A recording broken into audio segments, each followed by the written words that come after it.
दरम्यान भारतीय सैन्याच्या ऑपरेशन सिंदूरच्या अनुषंगाने पुण्यातल्या महिलांना काय वाटतं, त्यांनी काय प्रतिक्रिया दिल्या आहेत जाणून घेतल्यात आमच्या प्रतिनिधींनी।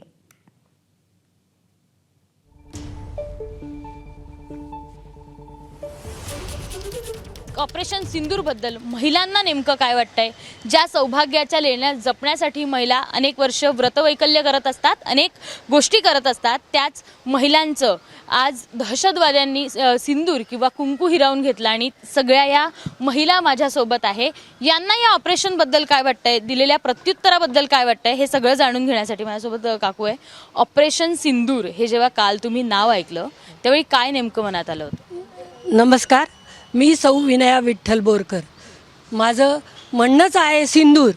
काल सकाळी फिरून आल्यावर टी व्ही लावला आणि टी व्हीवर ऑपरेशन सिंदूर ऐकलं आणि माझ्या डोळ्यातून आनंदाश्रू व्हायला लागले। जेव्हा बातमी ऐकली ना तेव्हाच माझं रक्त असं खवळलं होतं की असं वाटत होतं तिथेच जाऊन त्या दहशतवाद्याने तिथेच आपण खलास करायला पाहिजे होतं। पण आपल्याकडे बायका त्या सिच्युएशनला काहीही करू शकत नाहीत। त्या सिच्युएशनला फक्त रडणं एवढंच कळत असतं आपल्याला।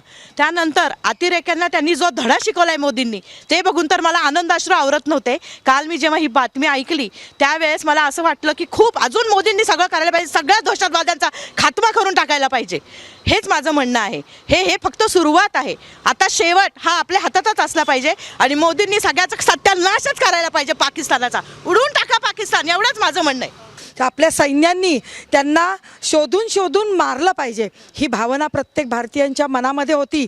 आणि काल सकाळी जेव्हा टी व्ही लावला आणि ही बातमी आमच्यापर्यंत आली त्यावेळेला खरंच आनंदाश्रू अगदी डोळ्यातून वाहत होते, कारण हा बदला घेणं हे प्रत्येक भारतीयाच्या मनामध्ये होतं। ज्या स्त्रीचं सिंदूर हिरावून त्यांनी घेतलं त्याला चोख प्रत्युत्तर दिलेलं आहे की आम्ही कुठेही बॅड नाही आहोत। तुम्ही मोदीजींना सांगा म्हणताय, तर मोदीजींनी तुम्हाला कसं उत्तर दिलंय हे तुम्हाला आमच्या हल्ल्यातूनच कळालं असेल। आम्ही बॅड नाही आहोत, पण आम्ही माणुसकी दाखवतो म्हणून आम्ही शांत बसणाऱ्यातले नाही आहोत।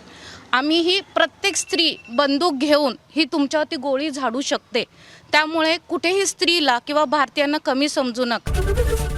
एबीपी माझा, उघडा डोळे बघा नीट।